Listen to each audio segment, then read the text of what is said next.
Hello students, once again welcome back to your one and only most trusted Gyanjyoti coaching centre. তো students আজকের ভিডিওতে আলোচনা করব north Bengal university অধীনস্থ তোমাদের সেকেন্ড সেমিস্টারে যাদের মাইনর ইংলিশ রয়েছে তাদের ইউনিট নাম্বার 3 থেকে কিন্তু আজকে সাজেশন দেব কিন্তু আজকে ঠিক আছে সাজেশন নিয়ে আলোচনা করব ইউনিট নাম্বার 3 থেকে ঠিক আছে 28টা কোয়েশ্চেন আমি আজকে তোমাদের দেব এবং এই 28টা কোয়েশ্চেনের মধ্যে থেকে তোমরা নিশ্চিন্তে থাকো সমস্ত কোয়েশ্চেন যদি একবার করে দেখে যাও এবং এই কোয়েশ্চেনগুলোর মধ্যে কোনটা সবথেকে বেশি করে পড়বে কোনটা ভালো মতো পড়বে সমস্ত কিছু কিন্তু আলোচনা করব আজকে এই ভিডিওর মাধ্যমে। সো ভিডিওটা খুবই ইম্পর্টেন্ট একটা ভিডিও হতে চলেছে তোমাদের জন্য। ঠিক আছে, চলো শুরু করা যাক আজকের ভিডিওটি। ঠিক আছে, number 1, super natural elements in Kubla Khan, very very important, 3 star. Number 2, critical appreciation of Kubla Khan, important আছে, 2 স্টার দিলাম। Discuss the allegory and imagery in Kubla খান, এটা কিন্তু দুটো কোয়েশ্চেন হয়, দুটো কোয়েশ্চেনকে কিন্তু আমি কম্বাইন করে দিয়েছি। ঠিক আছে, যাতে তোমাদের কোয়েশ্চেন গুলো না বাড়ে। হ্যাঁ, কিন্তু পড়বে ভালো মতো, একটা হচ্ছে অ্যালেগরি, একটা হচ্ছে ইমেজারি, দুটো কোয়েশ্চেনই পড়ে যাবে ভালো মতো। দুটো কোয়েশ্চেনের মধ্যে থেকে কিন্তু একটা আসবেই আসবে পরীক্ষায়, বলে দিচ্ছি আমি। অ্যালেগরি হয় অ্যালেগরি আসবে, না হলে ইমেজারি আসবে, দুটোর মধ্যে থেকে একটা আসবে। তো এক কাজ করবা তুমি, দুটোই একসাথে কম্বাইন করে ভালো মতো পড়ে যাবা, দুটোর কোনো একটা আসলে লিখে দিতে পারবা। ঠিক আছে, চলো। Number 4, discuss the lovers attitude in the last ride together. ঠিক আছে, lovers attitude in the last ride together, 3 star. Number 5, কি বলেছে দেখো, describe Robert Browning as a philosophical poet, very very important. Critical appreciation of last ride together, ঠিক আছে, এটা পড়বে ভালো মতো। আচ্ছা, আমি আরো একটা কথা বলি, যাদের পড়াশোনা একদম হয়নি, ঠিক আছে, এই বোনাস টিপটা, চলো এই বোনাস টিপটা একদম লাস্টে দেবো। ঠিক আছে, লাস্টে দেবো, চলো। Critical appreciation of last ride together, এটা তো বললাম। Number 7, what does the bird symbolise in ode to the nightingale. ঠিক আছে, 1 স্টার করলাম আমি এটা, অতটা না ভালো মতো পড়লেও চলবে এটা। Ode to the Night Angle as a reflection of human experience or a poem of escape, ভালো মতো পড়ে যাবে এটা। Number 9, critical appreciation of Ode to the Night Angle, very very important, আমি ক্রিটিক্যাল অ্যাপ্রিসিয়েশন গুলো হাইলাইট করছি। হ্যাঁ, number 10, bring out the significance of the title of hollow man. Number 11, explain the images used in the poem the hollow man, very very important.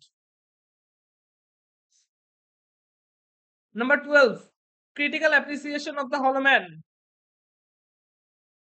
13, what is the attitude towards life and death in Tennyson's Ulysses. ঠিক আছে, number 14, discuss Tennyson's Ulysses as a dramatic monologue, very very important, dramatic monologue আসতে পারে কিন্তু পরীক্ষায়, ভালো মতো পড়বে বলছি আমি। Number 15, in what ways does Ulysses seem heroic to you, what heroic traits does he possesses, এটা কিন্তু এভাবে আসতে পারে, ইউলিসিস অ্যাজ আ হিরো। ঠিক আছে, বোঝা গেল, ইউলিসিস এর ক্যারেক্টারটা ভালো মতো পড়ে যাবে, কমন পেয়ে যাবে। ঠিক আছে, number 16, how would you describe Ulysses treatment of his son Telemachus. ঠিক আছে, বোঝা গেল, how would you describe Ulysses treatment of his son Telemachus. Number 17, critical appreciation of ode to the west wind, very very important, critical appreciation of ode to the west wind. Use of imagery in ode to the west wind, একটা আসবে কিন্তু, role of nature in ode to the west wind, এই তিনটা কোশ্চেনের মধ্যে থেকে একটা আসবে, আসবে damn sure. Number 20, how does mother nature educate Lucy in Wordsworth's Lucy poems, ভালো মতো পড়বে এটা।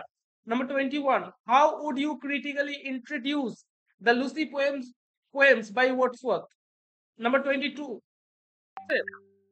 what difference does the poet feel after Lucy's death in Lucy poems, important আছে এটা, এটাকে 3 স্টার দিলাম। নাম্বার 20 পড়ে যাবে ভালো মতো।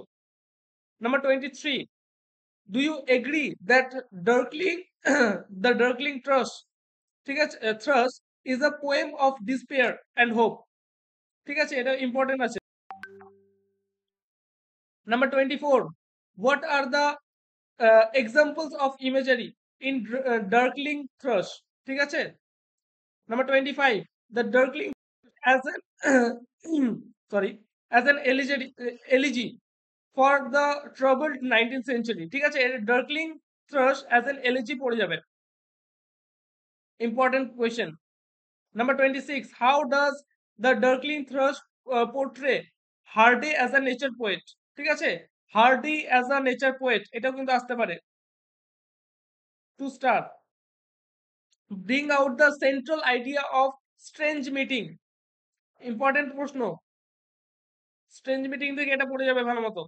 এবং লাস্ট আজকের এই সাজেশনের সেটা হচ্ছে what imagery is used to convey the horrors of war in the poem strange meeting. ঠিক আছে? তো স্টুডেন্টস এইবার যে লাস্টে ফার্স্ট টিপ একটা দেবো সেটা হচ্ছে সমস্ত যে সমস্ত পোয়েমস গুলো রয়েছে তোমাদের যাদের পড়া একদমই হয়নি, মাইনর ইংলিশের কিন্তু সিলেবাসটা তোমাদের একটু টাফ। ঠিক আছে? লাস্ট মিনিটে এসে যাদের দেখছো পড়াশোনা একদমই হয়নি, কিছু হয়নি, তাদের জন্য একটা টিপস দিচ্ছি। আমি আবারও বলছি, ওয়ার্ন করছি, বারবার ওয়ার্ন করছি যে এই টিপটা কিন্তু ভালো মতো যারা পড়েছো এই টিপটা কিন্তু ফলো করবে না। ঠিক আছে? যাদের পড়া একদমই হয়নি আমি বলছি ক্রিটিক্যাল অ্যাপ্রিসিয়েশন গুলো যেগুলো আছে পোয়েমস এর মধ্যে থেকে ক্রিটিক্যাল অ্যাপ্রিসিয়েশন যেগুলো আছে সমস্ত পোয়েমস এর ভালো মতো পড়বে। যা প্রশ্ন আসবে সেটা লিখে দিয়ে আসবে, ব্ল্যাঙ্ক খাতা ছাড়বে না কিন্তু, আমি আগে বলে দিচ্ছি। ব্ল্যাঙ্ক খাতা কেউ ছেড়ে আসবে না।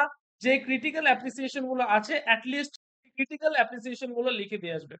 ঠিক আছে? তাহলে কিন্তু যেখানে ধরে নাও তোমাদের 5 মার্কস দেওয়ার কথা সেখানে 2 মার্কস কিন্তু অন্ততপক্ষে তোমাদের দেবে ভালো মতো যদি তোমরা লিখে আসো। ঠিক আছে? তো স্টুডেন্টস এই ছিল আমাদের আজকে এবং এই ছিল আমাদের আজকে সাজেশন। দেখা হচ্ছে আর একটা নতুন ভিডিওতে নতুন কোনো টপিকের সাথে। Till then keep learning, keep exploring. Thank you so much.